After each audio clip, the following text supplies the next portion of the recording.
específicamente de ética médica. Y aquí, ¿alguien lo conoce o ha escuchado hablar de Favaloro? ¿Saben quién es? ¿No? Y ya. De verdad, o sea, Favaloro es un médico, uno de los médicos más importantes, un cirujano cardiovascular, reconocido a nivel internacional. Y él dice así: en cada acto médico debe estar presente el respeto por el paciente. Cuando nosotros hablamos de ética médica, nos estamos refiriendo a diferentes personas que entran, paciente y médico y profesional, ¿no es cierto? Entonces, ¿cuál es nuestra obligación? Respetar al paciente y todo lo que son los conceptos éticos y morales. Entonces, la ciencia y la conciencia estarán siempre del mismo lado de la humanidad. Dice que la ética es la ciencia de la conciencia y siempre ver la parte humanizada. Existe otro pensamiento muy sabio, y yo quiero ver que levanten la mano quiénes quieren ser estos médicos y quiénes somos los médicos. Tú. Aquí hay una pregunta: ¿quién cree que son los médicos? ¿Cómo debe ser un médico? Una persona que tenga empatía con la persona a la que va a ayudar y que lo ayude en todo lo que sea posible en nuestro lado, físicamente, sino psicológicamente, comprender de cualquier manera. Que realice una atención integral. ¿Y cómo no debe ser? Tiene que tener respeto a un médico, ¿no, doctora? Y ¿Cómo no debe ser? Ella me ha dicho cómo debe ser. no debe ser más que todo interesado por el dinero, más que todo por la salud de la persona, de la ¿Ya? violencia. ¿Y qué crees vos que opina la sociedad? Que son así, digamos. Que ¿Cómo? Son, Bueno, malo, que hace cosas. Ella ha dicho lo bueno, él ha dicho lo malo. la sociedad, ¿Cómo crees que nos ve la sociedad? bueno, No sé nos cómo. ve como, o sea, lo que nosotros le decimos, lo que nosotros nos indicamos, ellos lo hacen, digamos. O sea, nos ven como, como que somos, digamos, los que más conocemos, podemos ayudarle en sus dolencias que ellos tienen. Ya, a ver, de manera general, el médico se ha desvalorizado la parte conceptual de acá un tiempo. O sea, antes, hace mucho tiempo atrás, el médico era como que una de las tres principales autoridades a nivel de pueblo, a nivel de región. Y siempre les digo esta anécdota, ¿no? Las mujeres que tenemos hijos, lo que queríamos es que las hijas busquen un pretendiente médico, ¿no es cierto? Porque aparentemente es ético, aparentemente gana dinero, aparentemente va a tener un buen nivel social. Pero ¿qué es lo que escuchan en los medios televisivos de los médicos ahora? ¿Cosas buenas o cosas malas? Son infieles. Está bien, está bien. Entonces, fíjense ustedes la falta de moralidad que ahora tienen, porque el médico, es cierto lo que él dice, estamos hablando de los hombres, ¿no? Por favor. Mixto. No de las mujeres, ¿no? Entonces, pero es verdad eso, ¿no? ¿No es cierto? Ay, médico, no vas a durar ni 3 años de casada, dice, porque te va a dejar, ¿no es cierto? Luego, permanentemente estamos desvalorizados por los errores que tenemos. Y directamente al salir en la prensa, ¿qué significa? Un daño no solamente económico, sino también moral. Y el daño moral no es solamente para el médico, es para todo el entorno familiar.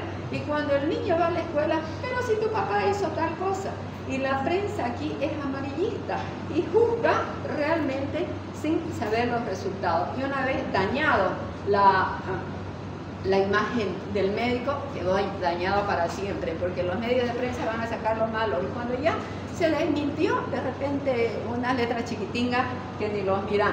Y fíjense ustedes aquí qué es lo que dicen que son los médicos, esta reflexión. Los médicos son personas como lo ven, como prescribidores. Yo voy, ni me mira y me receta.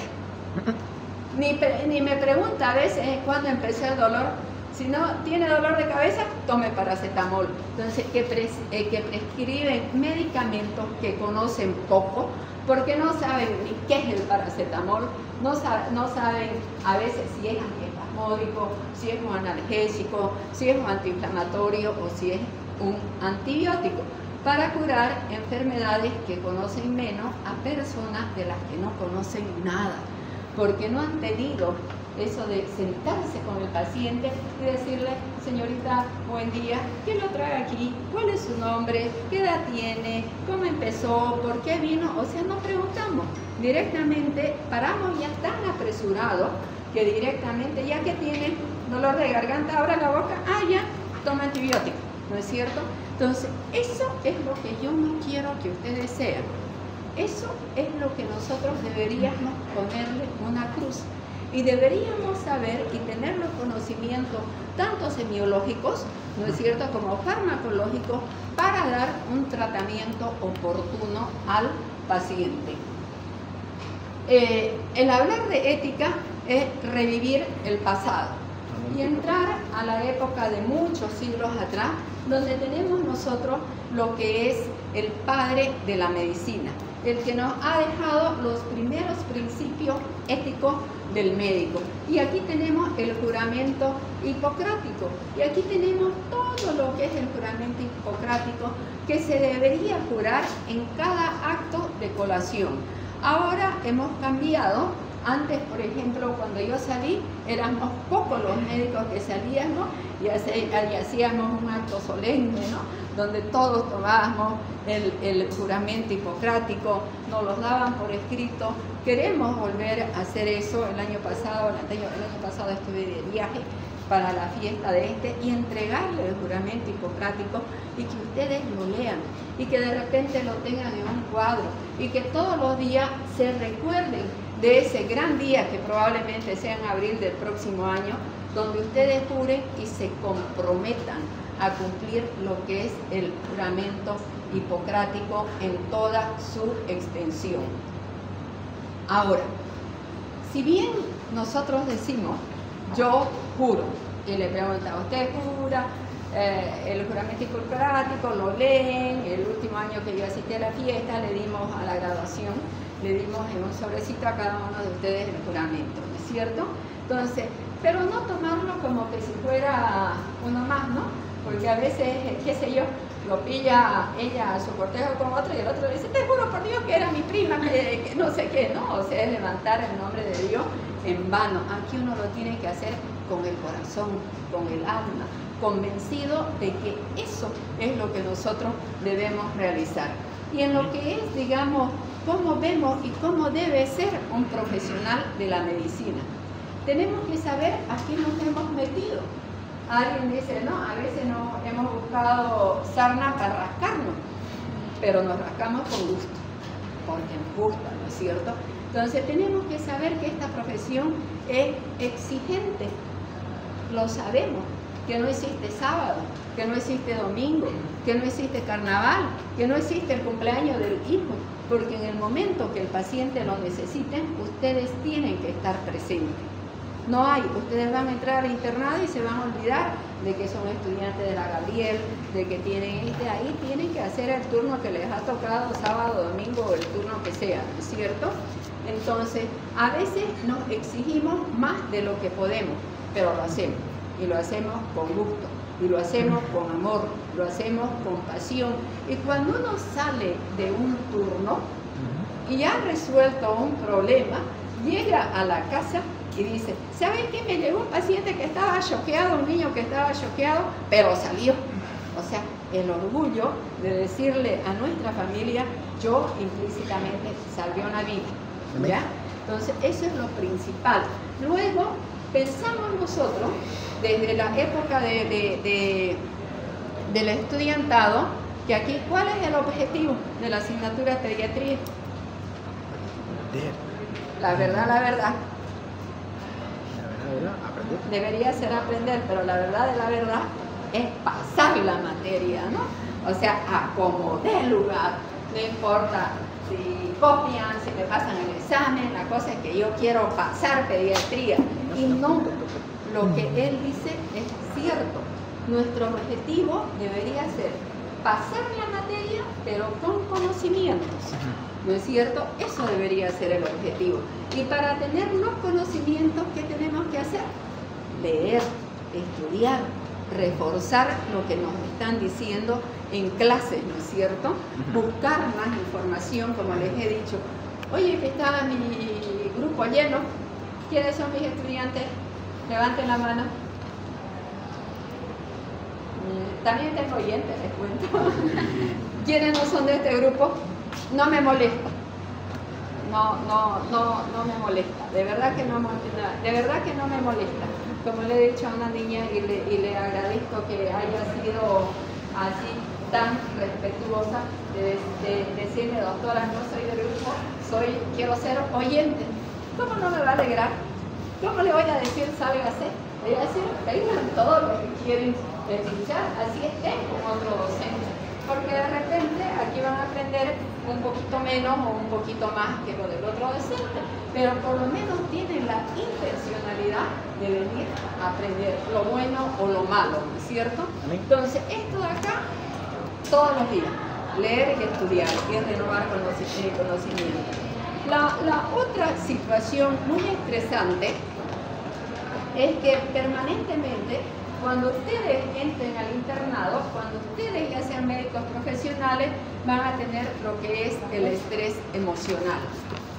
¿Cuántas veces ustedes han escuchado que los internos, los residentes, tienen un desgaste, pero no solamente físico, sino también un desgaste mental por el trabajo y el excesivo trabajo que se tiene?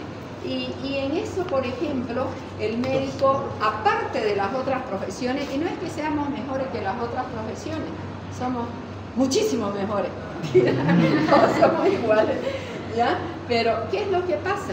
Que es diferente el construir una casa a atender un paciente, porque si nosotros ese paciente lo atendemos mal, vamos a hablar de reanimación, lo reanimamos mal y sale, probablemente tenga secuelas. Secuelas que le van a durar toda la vida.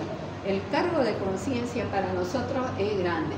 Pueden acabar con la muerte, puede acabar todo eso en un drama familiar que inclusive puede terminar hasta en problemas de divorcio, de separación. Entonces, el médico permanentemente está en un estrés emocional continuo. Que ustedes tienen que tener la capacidad de aceptarlo, tienen que tener la capacidad de asimilarlo para que lo puedan sopesar. O sea, decir, yo elegí esta profesión, no me la eligieron mis padres. Yo sabía cómo era esto y me voy a preparar para ser el mejor de los mejores. Somos seres humanos y el ser humano nunca es perfecto. El ser humano siempre tiene la posibilidad de equivocarse en cualquier momento. Y eso para nosotros, obviamente, que el equivocarse en una atención médica deriva, como decían ustedes, en un caso de negligencia, en un caso de error médico, y obviamente eso nos va a significar tener un proceso legal donde vamos a gastar dinero, donde vamos a tener nosotros, qué sé yo, ¿no? El desgaste, como les decía, físico, moral, más que todo, ¿no? Porque plata la puedo perder, pero puedo trabajar hasta trayendo, qué sé yo, empanadas acá para que invitemos. Mira vos, si tuviéramos empanadas, yo pasara aquí empanadas, yo seguro que toditos me compraban, ¿no? Es la doctora, va a decir, ya compremos, ¿no? Entonces, sí, hay maneras de adquirir nuevamente dinero, pero el desgaste emocional y moral para la familia no se lo recupera, ¿ya? Entonces, les decía yo que dentro de lo que es el código de ética, existe el código de ética internacional. ¿Y qué dice el código de ética internacional? ¿Cómo debe ser la profesión médica? ¿Cuáles son los requisitos o los parámetros para ser médica? Primero, tener altos estándares morales. Y al hablar de altos estándares morales, estamos hablando de valores, de principios, ¿no es cierto? Y los valores son un sinnúmero de valores que después lo vamos a ver, pero ¿qué valor crees vos que es importante que tengamos? El respeto. El respeto, ¿no es cierto?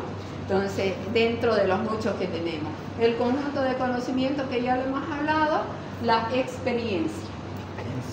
Si bien la experiencia nos sirve para adquirir conocimiento, pero experiencia por sí solo, yo no puedo decirle, mi experiencia me dice. La evidencia y la experiencia me ha demostrado que, qué sé yo, la atención del recién nacido en la sala de parto tiene diferentes escenarios. Como experiencia, puede ser que mi experiencia no es buena, no le puedo transmitir.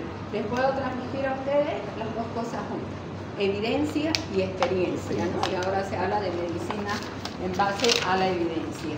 Alto nivel de autonomía.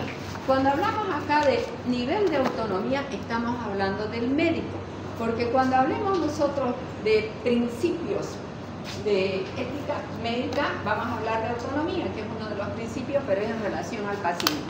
Aquí decimos que el médico no tiene que sobreponer lo que decían sus compañeros, la parte personal, la parte de lo que es la remuneración a sus decisiones propias. Aquí vemos permanentemente que los médicos son, vamos a decir, no es la palabra correcta la que voy a decir, pero son sobornados, no es la palabra correcta, ¿no es cierto?, por diferentes entidades.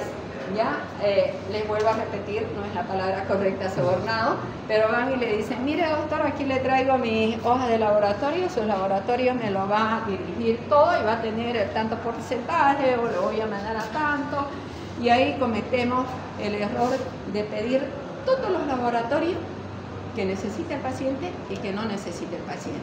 El médico tiene que tener la autonomía de saber qué es lo que necesita mi paciente, el respeto al paciente y en base a lo que necesita solicitar o medicar el medicamento correspondiente.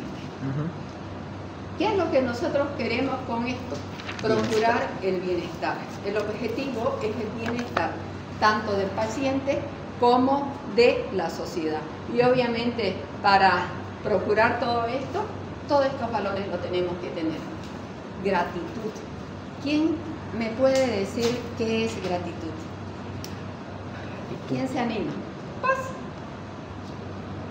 Ajá. Estar agradecido. ¿Por qué vas a estar agradecido? En caso de algún paciente por la atención de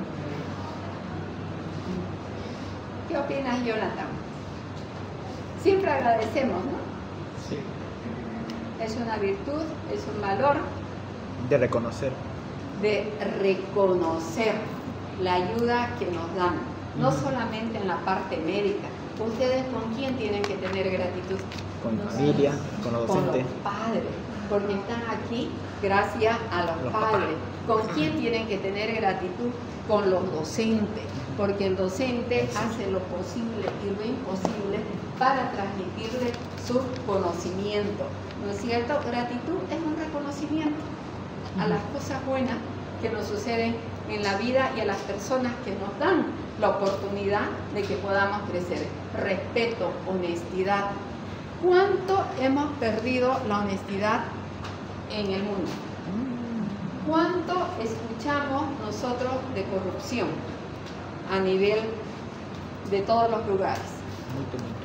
¿Ya? ¿Cuánto escuchamos en la universidad, en todos los lugares? Pero si nosotros nos apoyamos y además para haber honestidad versus corrupción. Puedo ser corruptor y puedo ser corrupto. Es igual que la relación del médico a paciente. No puedo hacer una relación del médico a paciente si no hay un médico y no hay un paciente. No puede haber corrupción si no hay uno que te ofrece plata y el otro que la acepta. O el uno que te ofrece tal cosa, entonces la honestidad es algo que también se está perdiendo, ¿no?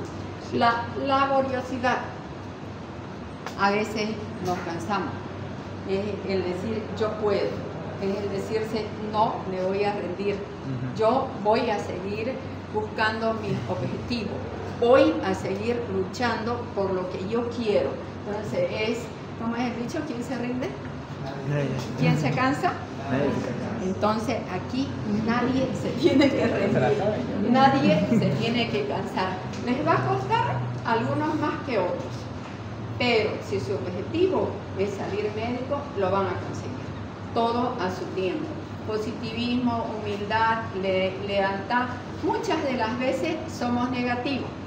¿Y en qué somos negativos? Y me voy a dar con las disculpas del caso en el ejemplo de ustedes. ¿En qué somos negativos? Cuando nos inscribimos. ¿Qué se transmite entre ustedes? No te inscribas con ese docente, porque ese docente es malo, ese docente aplaza, ese docente, qué sé yo, cualquier cosa. Y tenemos esos cuellos de botella. No existe docente ni estudiante malo. Lo que existe es ser negativo y positivo. Y cuando yo escucho de ondas negativas a detraer, atraigo lo malo. Atraigo lo malo. Pero si yo sé que con ese docente, con el que sea, con el que me ha tocado, está en mí el que me pueda respetar. Está en mí el que yo pueda aprender y sacar lo mejor. La perseverancia, si no es hoy, es mañana. Y nuevamente a modo de broma. Si no pasa el primer día, persevere. Hay otro año. ¿Ya? O sea, es persistir por un objetivo. Tenerla la película bien claro.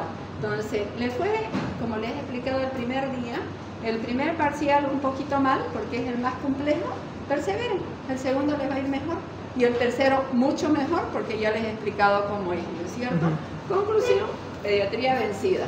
Prudencia, hay que ser prudente para hacer comentarios. ¿Sabe cuánto hacemos daño con nuestra boca, con nuestra lengua? ¿Saben lo que lastimamos psicológicamente, espiritualmente a las personas en el hablar de más? Entonces, lo que digo yo, seamos prudentes. Hablemos lo mínimo que sea necesario y siempre en el sentido de que nosotros podamos estimular a ser mujeres, a ser mejores y no a decrecer. Solidaridad, tolerancia, generosidad, el ser solidario, lo vamos a ver en las prácticas. Él sabe más, ella sabe menos, enséñale a ella. Tienen que salir iguales, porque se trabaja en equipo. ¿Qué hacemos nosotros con todos estos valores? Vamos a aprender a defendernos y a crecer con dignidad. Había una colega en el Tribunal de Ética. A mí me gusta mucho hablar del Tribunal de Ética porque formé parte del Tribunal de Ética a nivel departamental y a nivel nacional. Y había una colega que decía, hay que crecer con dignidad, y no solamente crecer, sino andar con dignidad. Y no significa andar con ropa de marca, andar con el orgullo de ser médico, andar con la cabeza en alto, no andar agachado porque, qué sé yo, no ha hecho algo malo.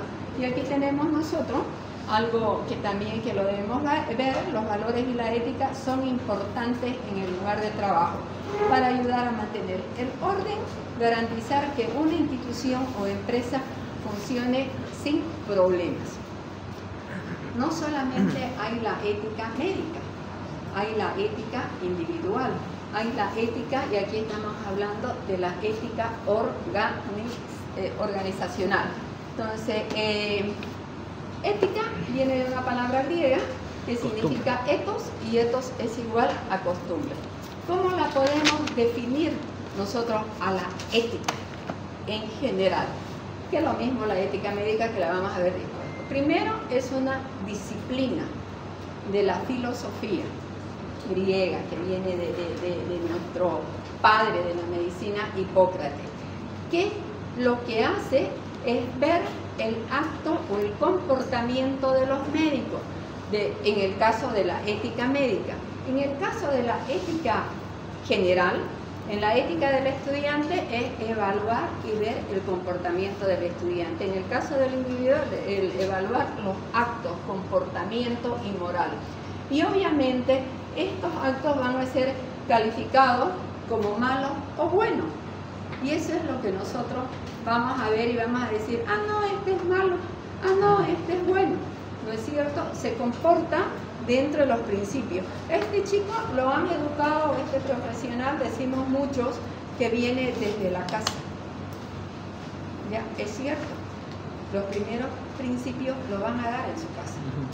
Pero ustedes acá vienen también a aprender, ¿no? Y dentro de eso les decía que está la ética individual donde nosotros vamos a ver el desempeño de profesional médico en relación al paciente.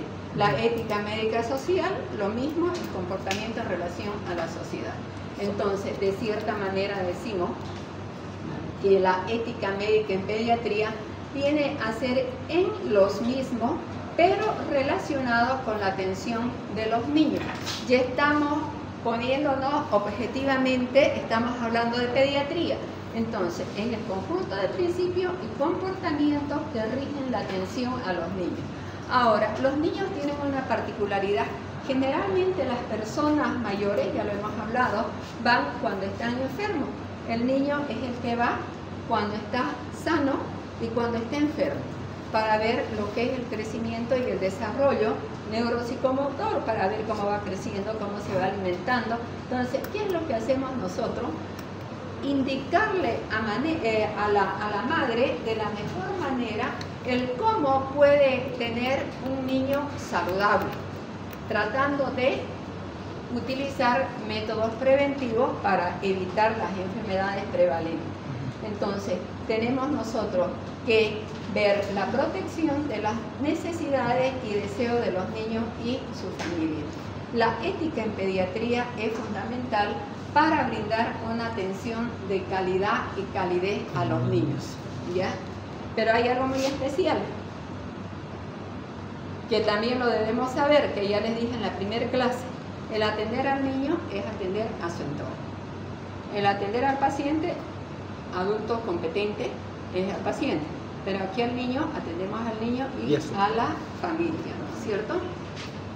Ahora, la deontología médica ya es el conjunto de normas, donde ustedes lo tienen que tener bien claro, donde están los principios de todo lo que significa cumplir, lo que significa las reglas éticas que son y que regulan la actuación del profesional. Como les decía yo, es obligación de ustedes conocer.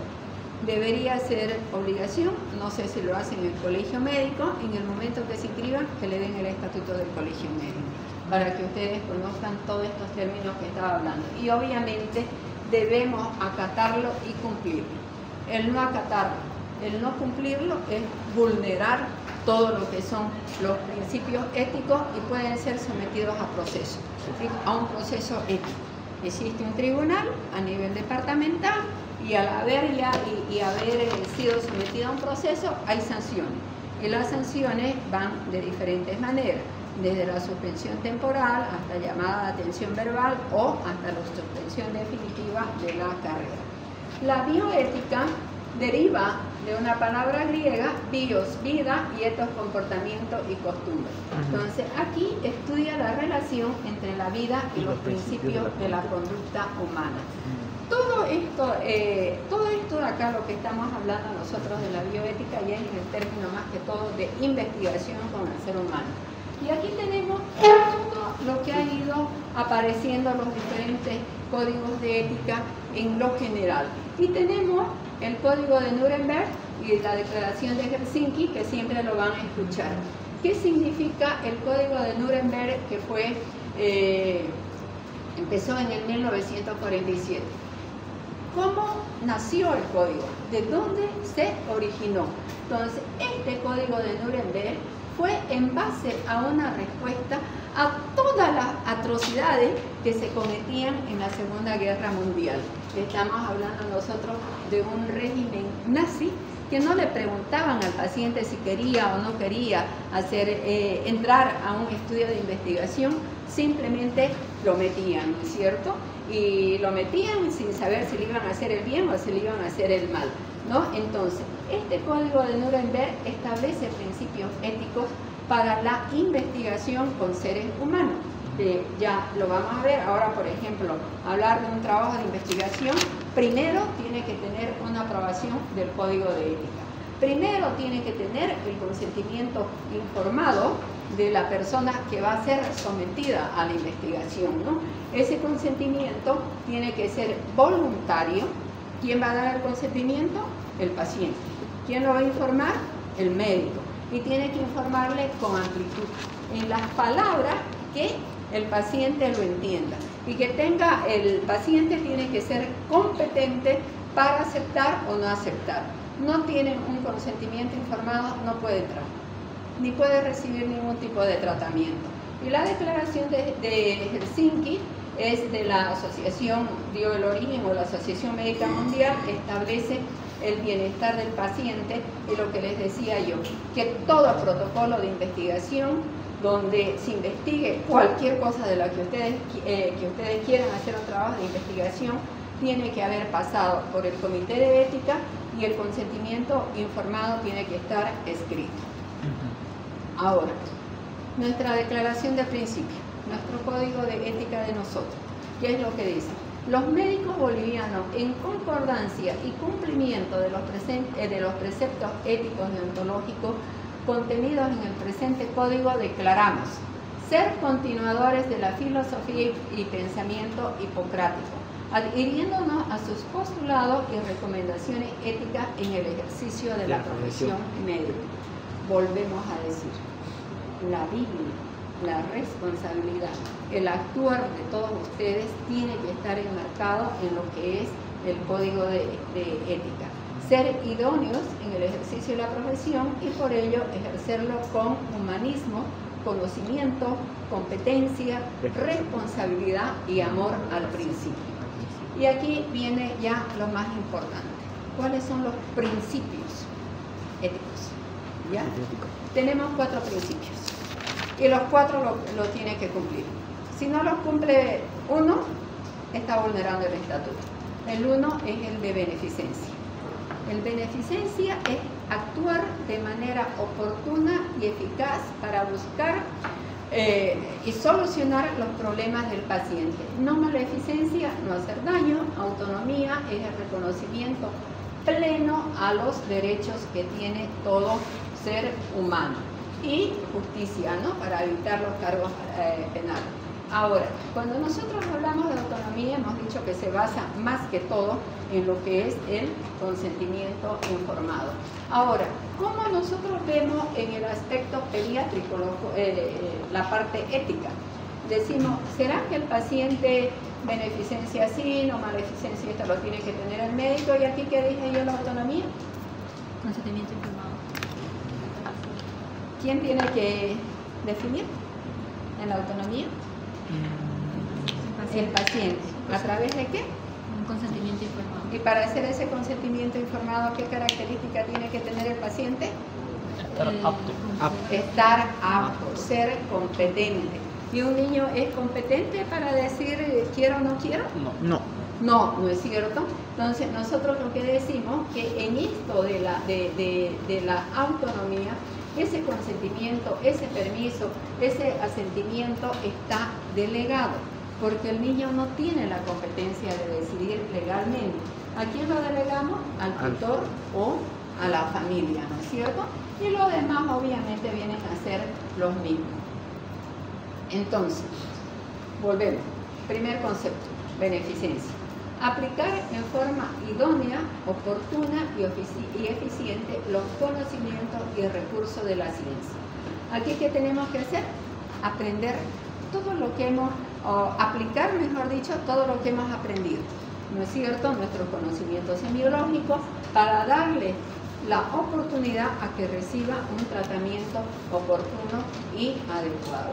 No maleficencia es un principio ético, hipocrático, que viene y dice nuestro padre de la medicina, primum non nocere. ¿Qué quiere decir eso?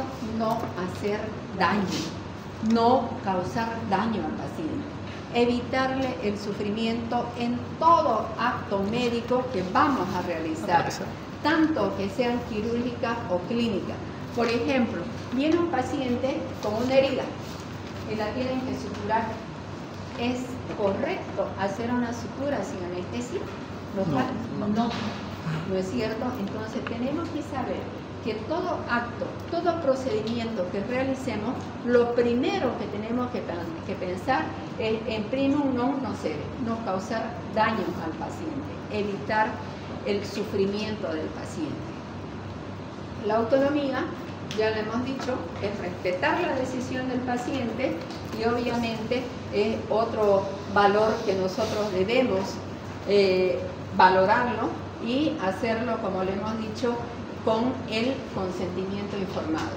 Cuando ustedes vayan a los hospitales, y vamos a hablar después, tenemos el expediente clínico. El paciente, tras que llega, en cada hospital hay el consentimiento informado. Pero ¿saben qué habitualmente se hace? Mire, señora, léalo, fírmelo.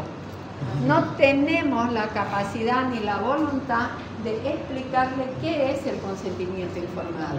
Y es ahí lo que nos está a nosotros autorizando a realizar todos los procedimientos. Cuando hacen una auditoría médica, ese expediente clínico y ese consentimiento informado es el que nos va a evitar que nosotros tengamos o nos va a respaldar de los procesos legales. Entonces, para hablar de consentimiento informado, debemos tener en cuenta que tiene que tener ciertos parámetros que cumplir. La información completa. ¿Qué quiere decir la información completa y quién la va a dar? El médico. ¿Qué es lo que tiene que utilizar? Un lenguaje claro, un lenguaje preciso, entendible y comprensible. Yo no puedo agarrar y decirle al paciente, tiene una bronconeumonía por estáfilo, que sabe él, ¿no es cierto? O sea, tengo que hacerle entender qué es lo que tiene y qué es lo que le voy a hacer, ¿no es cierto? Y explicarle todo el proceso y el tratamiento. Entonces, si nosotros le damos una información completa, la comprensión del paciente tenemos que observarlo. ¿Lo entendió, papá? ¿Entendió lo que le voy a hacer a su niño? Y luego vamos a decir, ¿está usted de acuerdo? Y eso que él está de acuerdo, la voluntariedad obviamente no tiene que ser sin presión. Mire, si no firma, no se lo voy a atender. Si no firma, usted se va a ir. O sea, tienen que explicarle cuáles son los problemas, cuáles son las consecuencias de que no reciba esa atención adecuada. Y obviamente, si no se tiene consentimiento informado, difícil que uno se arriesga a hacer algo porque después no lo vas a poder sustentar. Entonces, para hacer el consentimiento informado, ya lo hemos hablado, el paciente o el familiar debe ser competente. Cuando tenemos un problema de discapacidad, cuando tenemos un problema psicológico que pensemos que el paciente no tiene la competencia para saber decidir, hay que hacer la información previa. Esta, como les digo, le van a dar, en mi hospital hay el consentimiento informado. La gran mayoría lo hace eso. Pero yo tengo que hacerlo previo a todo procedimiento. En mi sala, cuando hacemos la evolución, que después lo vamos a hablar, hay el plan. Hay diferentes planes en lo que es la evolución del paciente y el SOA. Entonces, ahí el plan de comunicación. El plan de decirle, mire, para hoy yo estoy dejando planificado que se controle, que se haga esto, y lo tiene que intentar. Y al final, firmar la madre, y eso se hace todos los días. ¿Ya? Obviamente que ya hemos hablado de los menores. Justicia y equidad, ¿cuántas veces vemos nosotros en todos los lugares que pedimos justicia? Que queremos justicia, que queremos equidad. ¿Y eso qué es? Es un derecho humano, de gozar de los beneficios de la salud sin discriminación. Yo no puedo hacerle a ella un tratamiento para la neumonía y decirle, mire, este medicamento es caro, pero es mejor. ¿No es cierto? Es el mismo tratamiento, el mismo derecho, para que tenga una atención con calidad y con calidez humana. El médico está encargado de impulsar la justicia dentro del sistema de salud y obviamente también tenemos que denunciar. Ustedes han visto ahora, si han visto la información, el Hospital San Juan de Dios creo que está en huelga de hambre y justamente porque están denunciando las irregularidades que están cometiendo con el personal de salud, ¿no? Entonces hay discriminación al personal de salud, tenemos que pelear nosotros por lo que significa lo que es la asignación del soporte económico. Si ustedes se recuerdan, había un padre que ahorita se me ha ido el nombre, de que peleaba y trabajaba conjuntamente con nosotros y nos decía, así que pedíamos 10% para salud, 10% para salud, que nunca prácticamente llegó, ¿no? Entonces eso es lo que nosotros queremos. Y los principios fundamentales para tener la ética médica es que el médico sea competente. un profesional competente. Y cuando hablamos de competencia, ¿cuántos tipos de competencias tenemos? Dos. Ya lo hablaba en las anteriores clases, porque lo que más hablo es de competencia.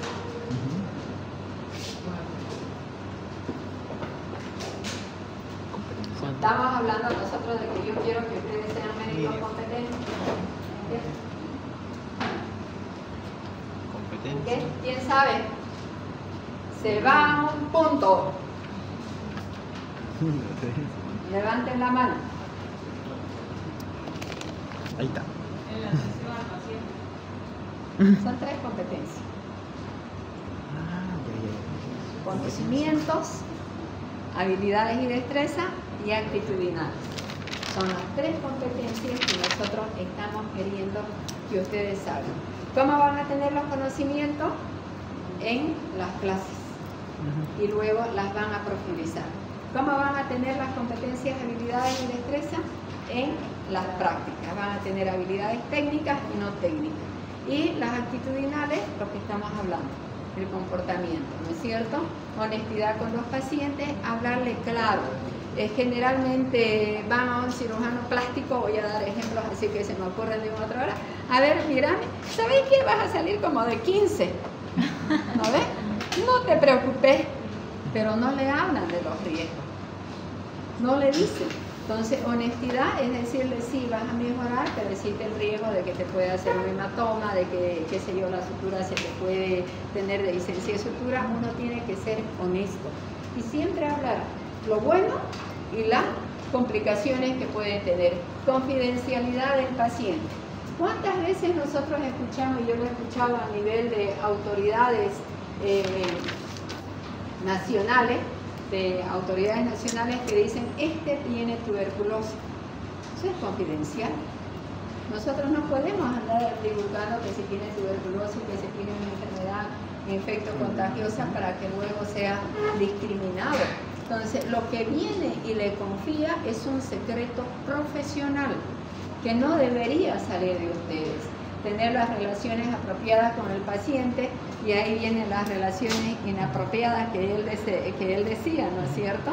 Que es frecuente escuchar el acoso que tienen algunos médicos con algunas pacientes. Es más, la recomendación es que cuando vaya una joven o una mujer o una niña, si el que lo va a examinar mismo sea hombre y mujer, pero más si es hombre, tiene que hacerlo con una persona, ¿ya?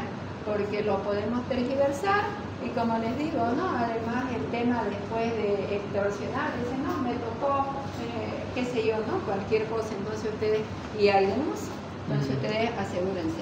Mejor la calidad de atención con conocimiento. Mejor el acceso de atención sanitaria, pidiendo al gobierno que nos dé la distribución de los recursos justos.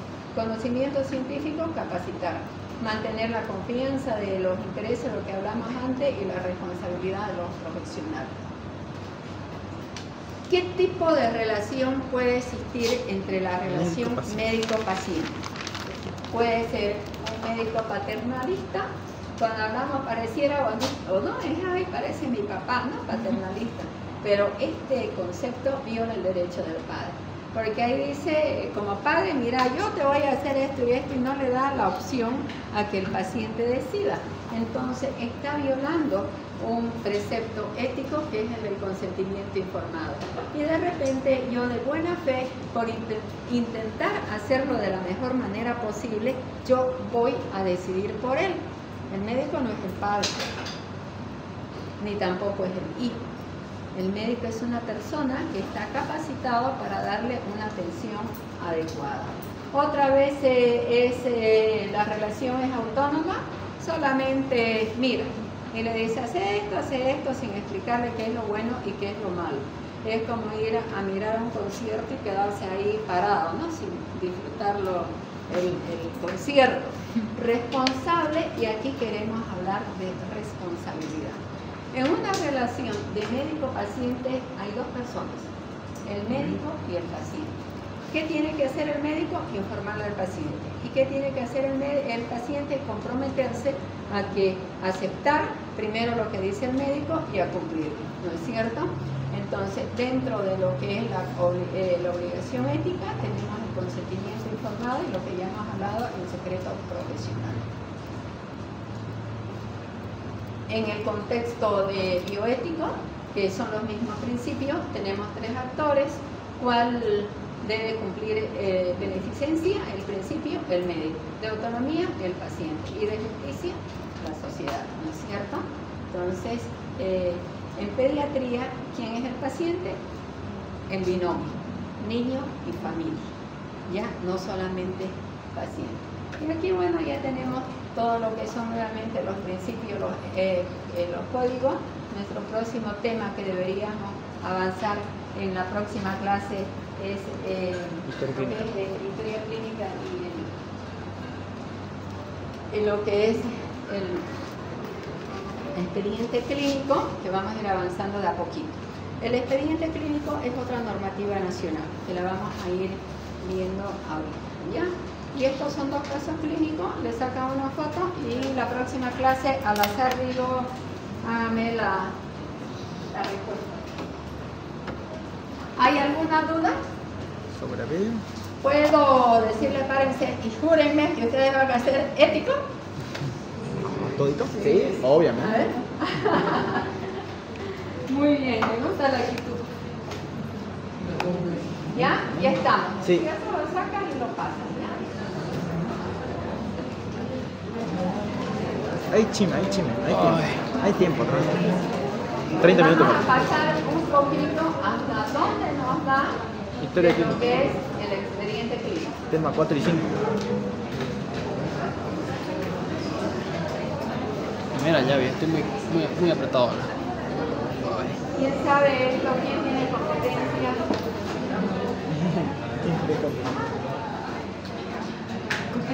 ¿Cuáles eran las tres competencias? Era Para el audio. Conocimiento, habilidad y destreza. Y. No. ¿Eran altitudinales? Actitudinal. ¿Qué era? Actitudinales y actitudes, ¿no? ¿Actitudes? Ajá. Era la tercera. Ya. Esto les va a servir para su internado. Ya existe mucha confusión entre lo que es el expediente clínico y la historia clínica. En las prácticas que tenemos nosotros en el hospital de niños, sí se usa a cabalidad y más en mi sala lo que es el manejo del expediente clínico. Hemos dicho nosotros cuando les presentaba la cartilla, que ya la han visto y la tienen todos, que el tercer parcial es el manejo del expediente clínico. Lo pueden bajar ustedes de internet, de la norma nacional, y esta es la norma técnica para el manejo del expediente clínico. Entonces, ¿qué es lo que nosotros queremos con esto del expediente clínico y la historia clínica, que son totalmente diferentes? Y para que sopesemos lo uno y de lo otro, ¿en qué crees tú que se diferencia del expediente clínico a la historia clínica?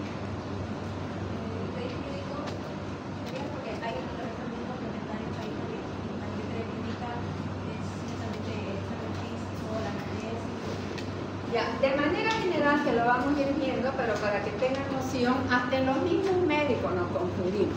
El expediente clínico es un conjunto de documentos que tienen valor legal, donde está incluido, y la primera parte es la historia clínica. La historia clínica es un documento, nada más, que es el primer contacto que tiene el médico con el paciente. Entonces aquí lo que queremos nosotros es que ustedes conozcan e identifiquen lo que significa un expediente clínico, una historia clínica, sepan la estructura, cuántos tipos de expedientes clínicos hay y de cómo y cuáles son nuestras leyes. Entonces, primero tenemos que hablar la ley 3131, que fue promulgada el 8 de agosto del 2005. ¿Quién ha escuchado hablar de esa ley? ¿Quién sabe? En sí habla de los deberes del médico, los derechos del paciente, que en sí el paciente debe estar informado. Escuchemos. En sí el paciente debe estar informado de todo lo que se le vaya a realizar debe estar al tanto de la verdad. Ya, está muy bien. Todas las participaciones son buenas. La ley 3131 es el ejercicio de la profesión médica. Y ese ejercicio de la profesión médica no solamente es para los médicos que trabajamos en instituciones públicas, sino también se debe aplicar para todo profesional de salud que trabaja en una institución pública, en una institución privada o en la seguridad social. No hay una ley 31 y 31 para el médico privado y otra para el médico institucionalista. Esta ley, como ustedes saben, todas las leyes, igual que aquí nosotros tenemos nuestro IQ, nuestro que legisla, ¿no es cierto? Estas son legisladas por los padres de la patria, que no sé si está bien o mal nombrado, pero son los padres de la patria, pero toda ley tiene que hacer su reglamento. Y el reglamento fue a través de un decreto supremo, el 28562, el 22 de diciembre del 2005. En esta ley está claramente establecido en el artículo 12 lo que significa el expediente clínico. Y aquí vemos en el artículo 1, estos son textual, de lo que significa la fundamentación de lo que es el expediente clínico. Como les decía, no es un documento, es un conjunto de documentos. Que en ese conjunto de documentos nosotros vamos a fundamentar el registro de todas las características de todo el proceso de salud que el paciente ha tenido, ya sea de salud, enfermedad, que se presenta en un determinado paciente,